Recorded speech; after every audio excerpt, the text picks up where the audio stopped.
Well, the third practice day had a little bit of a different tone to it. We actually did not have any weather issues today other than it being very hot and humid. No rain, thankfully. Our first actual day of clean, dry running all throughout the day. And actually the day started early because we finally got the refresher course for Tony Kanaan. And of course, Tony is, set to be a substitute for Kyle Larson if we have another situation like last year, because if you didn't already know, the Coke 600 will take precedent for Kyle Larson this year, unlike last year where Indy 500 took precedent. So if it does rain, expect to see Tony Kanaan in the car for the full race, because we do not do substitute drivers anymore. So whoever's in the car at the start of the race is going to be there for the finish of the race. Now, as for the rest of today, we saw a lot of group running. Now, I want to preface this with that they are still in race boosts so far.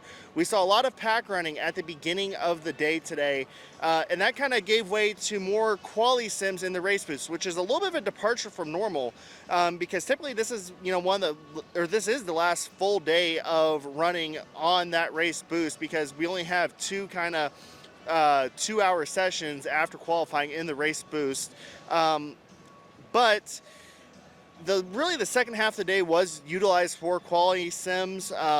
We saw some pretty good numbers out of the Team Penske cars, as they were very adamant that they were not going to do a ton of running today, especially in race trim. Their main focus was getting set up for qualifying trim on Fast Friday, and then of course qualifying tomorrow. And we saw all three of those cars come out late in the day, and Joseph Newgarden really kind of throwing down the gauntlet. He would not only top the no-toe speeds, but he would also top the main session itself with a time that he set very early on. The time sheets really kind of stayed the same throughout the day, as different teams are running different programs, but we really started to get an idea of who is doing really well and who is kind of struggling. One story that we kind of followed throughout the week is, once again, the struggles of the Rahal team. Graham did not participate at all throughout the second half of the day, and we saw very limited running. I believe it's Takuma Sato that actually had the most running, and he actually did 2 qualifying sims towards the end of the day. Now, today we also did see our first incident per se. Normally it's, whether it is an incident or isn't, it was an incident per se, as turn 2 was described by a lot of drivers as being the tricky point, and it did catch out Christian Rasmussen in the number 21 Ed Carpenter Racing Chevrolet. Now, it was actually an innocent spin where he barely tapped the turn 2 wall. It was enough to leave a tire mark on the wall. It bent a toe link, but that was the extent of the damage. They took it back to the garage, and within an hour, it was right back on the pit lane doing install laps. Now, a lot of the second half of today's running was very Chevy heavy, as a lot of the Hondas decided to pack them away in the barns early, because overnight tonight they're going to be doing something that's a little bit uncharacteristic. They're going to be doing engine changes tonight before Fast Friday. And I say it's a little bit uncharacteristic because engine changes are the norm here at the Indianapolis Motor Speedway, but this one, in comparison to normal years, is a little bit early. And I don't think it's really anything to be concerned about. It's completely planned by Honda. And again, Chevy and Honda are running their own different programs throughout this week. A lot of Chevy teams are doing their own agenda, and a lot of that did really have a lot of quali sim on race boosts throughout this day. And the Team Penske's, as I mentioned earlier, looked very good. Another driver that looked very consistent is David Malukas.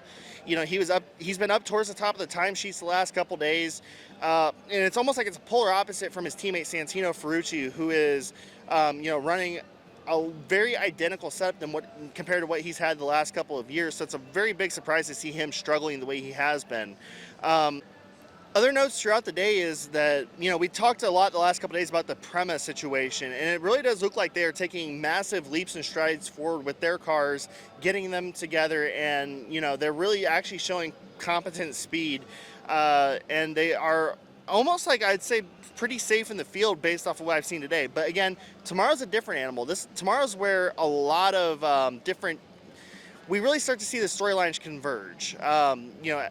Typically the Tuesday, Wednesday practice is kind of like, okay, yeah, they're running a race trim, all that stuff. But as we get throughout the week into the late Thursday, into Friday, and then into, of course, qualifying weekend, the seriousness really does kind of crank up, and so do the risks as well. It's been a very clean and green month in terms of on-track activity, but that can change in a heartbeat, and we know that. And tomorrow is going to be very treacherous as well. You know, there's definitely the possibility for a lot of high wind throughout the day.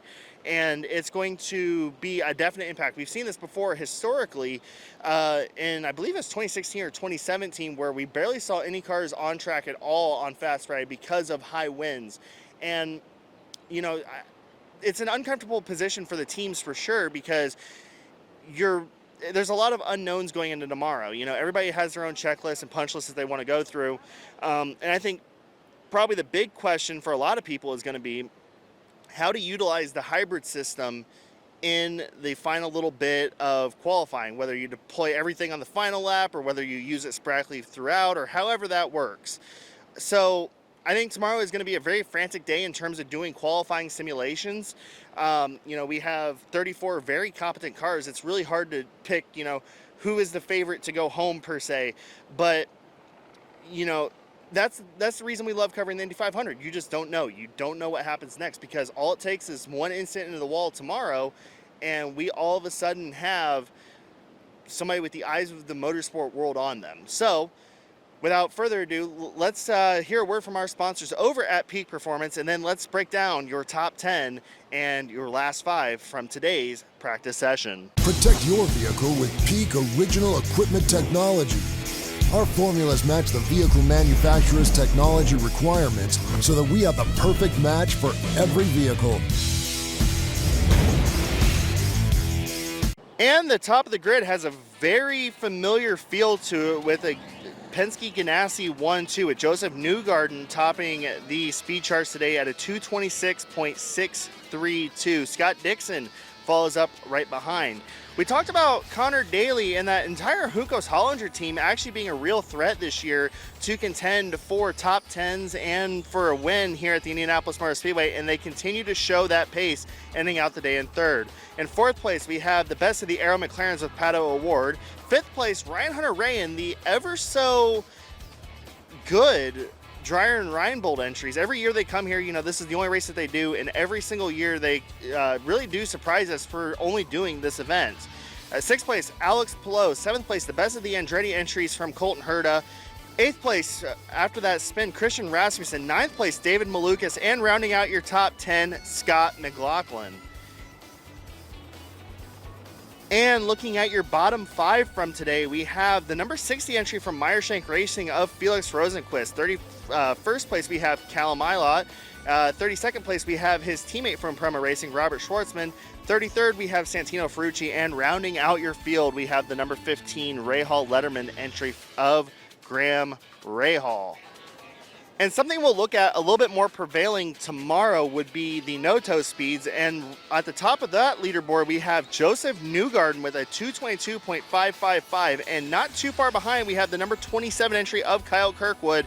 And in third place, a car that we didn't really see too much today, Scott McLaughlin at a 222.193. So the intensity is definitely going to ramp up tomorrow as the boost pressures get ramped up tomorrow as we see Fast Friday. It's going to be a very interesting day.